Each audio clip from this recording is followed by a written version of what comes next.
Welcome to the Banker Lamp. Please enjoy the video. You start in camera, open video, and switch to action mode. It's the running man icon. Press record now, because action mode begins stabilization immediately to reduce shake. Once done, make sure location and motion permission are enabled in settings for best performance. You'll notice crop and slight zoom as the system compensates. That's normal. Keep a relaxed grip and move deliberately. This lets the sensor and software predict motion and keep footage usable for editing later. You now refine motion and exposure.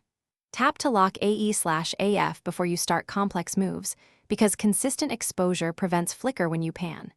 Choose 60 FPS for very smooth slow motion or 24 FPS for cinematic motion.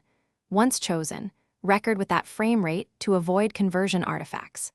When switching lenses, pick the one that minimizes digital crop to keep action mode within its optimal stabilization range. Make sure to move with the subject. Smooth, predictable paths help the algorithm. You're finishing. Review your clip in photos and use the edit tools to reframe or trim, because action mode can introduce a safe crop you may want to adjust. If you spot jitter or weird warping, toggle action mode off and on, then record a short test clip. Often a quick reset fixes transient tracking issues. If problems persist, update iOS and restart the iPhone. Software fixes frequently improve stabilization. Finally, consider using a gimbal when extreme motion is unavoidable for best results.